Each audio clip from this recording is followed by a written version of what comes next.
Assalamualaikum warahmatullahi wabarakatuh rekan-rekan sekalian. Pada pertemuan yang lalu, pada salah hari Selasa yang lalu, dan saya memang tidak terlalu menyimak materi terkait dengan manajemen pendidikan nilai-nilai multikulturalisme dalam pembentukan karakter religius siswa di Mantika Yogyakarta atau di Mayoga. Nah, itu para pemakalan sudah memaparkan dengan baik, yaitu Siti Eva Mas Popah dan juga Tria Nur Fitrianti. Hanya memang saya lihat tidak ada yang mengajukan pertanyaan, jadi kemudian saya suruh menutup saja. Nah, terkait dengan makalah yang dipaparkan oleh teman-teman pada pertemuan yang lalu itu, ada hal yang perlu diungkapkan. Yang pertama adalah nilai-nilai multikultural dalam pendidikan itu menurut Abdullah Ali, intinya yang pertama adalah mengandung nilai kesetaraan, kemudian yang kedua mengandung nilai keadilan, yang ketiga adalah demokrasi atau kebebasan. Minimal itu ya, multikultural dalam pendidikan. Jadi teman-teman sekalian, kalau mau melakukan sebuah penelitian atau menganalisis bahwa di sebuah lembaga pendidikan terkait dengan pendidikan multikultural, lihat saja ada 3 indikator ini yang bisa dianalisis begitu. Yang pertama adalah kesetaraan, yaitu kesamaan hak, persamaan derajat, persamaan kewajiban dan lain sebagainya. Nah, gitu. Kemudian yang kedua adalah keadilan. Yang ketiga yaitu demokrasi atau kebebasan. Teman-teman sekalian itu bisa menganalisis itu. Ada 4, ternyata satu lagi adalah toleransi. Mungkin ini adalah puncak dari yang 3 tadi. Saya ulang kembali, yang pertama adalah kesetaraan, kemudian yang kedua keadilan, yang ketiga demokrasi atau kebebasan, yang keempat ini adalah toleransi. Kemudian bagaimana pelaksanaan manajemen pendidikan multikultural di Mantika Yogyakarta itu? Nah, karena ini adalah kaitan dengan teori manajemen, maka langkah yang pertama dilakukan adalah melakukan perencanaan terlebih dahulu. Begitu. Jadi perencanaan dilakukan biasanya menggunakan teori 5W1H. Misalkan ada award, pertanyaan tentang apa kira-kira pendidikan multikulturalnya yang mau diinternalisasikan, yang mau diimplementasikan di sebuah lembaga pendidikan tersebut. Kemudian yang kedua adalah pertanyaannya why, mengapa. Yang ketiga bagaimana. Yang keempat kemudian when, kapan. Dan yang kelima where. Yang keenam adalah who. Ya, jadi memang yang keenam itu kelima pertanyaan kemudian tambah 5W1H itu bisa dilakukan dalam kegiatan perencanaan. Kemudian yang kedua, dalam tahapan manajemen itu juga pendidikan multikultural di Jogja ada yang namanya pengorganisasian. Setelah dilakukan perencanaan, maka langkah berikutnya adalah mengorganisir. Percuma kalau direncanakan kemudian tidak diorganisir.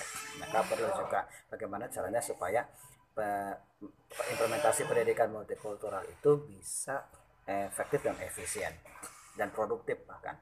Yang ketiga, langkah dari sebuah pola manajemen adalah actuating itu apa kalau bahasa kita, pelaksanaan gitu. Pelaksanaan sudah direncanakan kemudian diorganisir, baru pelaksanaan. Kemudian yang keempat, selain pelaksanaan itu perlu juga ada monitoring atau pengawasan bagaimana pendidikan multikultural itu dilaksanakan di sebuah lembaga pendidikan. Nah, pada Madrasah Aliyah Negeri 3 Yogyakarta itu, di situ pendidikan nilai-nilai multikulturalnya dalam pembentukan karakter religius. Jadi ingin multikultural itu ditekankan kepada karakter religiusnya, misalkan terkait dengan kualitas moral, kualitas akhlak dan lain-lain gitu. Nah, bagaimana pelaksanaannya? Mereka melakukannya melalui kegiatan rutin ya, pembentukan karakter religiusnya. Misalkan ada berjamaah, berdoa sebelum dan sesudah jam pelajaran, mengucap salam, salim gitu dan lain sebagainya. Kemudian selain kegiatan rutin, yang kedua adalah kegiatan spontan. Kegiatan spontanitas itu misalkan ketika ada terjadi bencana alam atau terjadi musibah di satu tempat, maka dengan spontan pihak sekolah atau organisasi kesiswaan itu mengumpulkan bantuan untuk disumbangkan. Berikutnya adalah keteladanan. Nah, ini juga penting, sikap keteladanan ini bisa dilakukan oleh seorang guru, kemudian kepala sekolah, semua elemen yang ada di sekolah.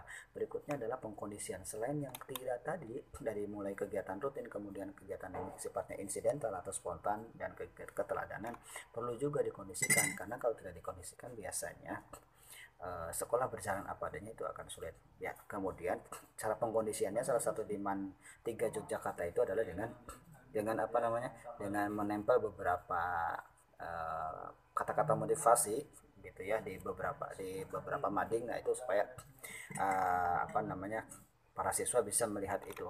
Kemudian menurut Lekona ini juga terkait dengan karakter. Maka yang disebut karakter itu minimal ada tiga tahapan. Yang pertama adalah knowing the good, kemudian yang kedua feeling the good, yang ketiga adalah acting the good atau doing the good. Yang pertama knowing the good, mengetahui dulu sesuatu yang baik, kemudian feeling the good, setelah mengetahui dia merasakan, setelah merasakan doing, melakukan. Bahkan ada satu lagi tambahannya mungkin, jadi kebiasaan, membiasakan.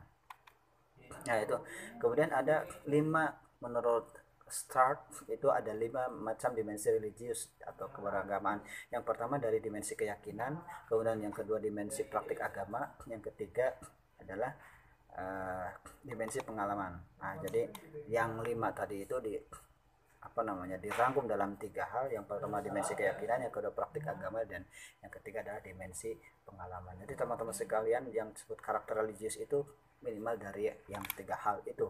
Nah, gitu.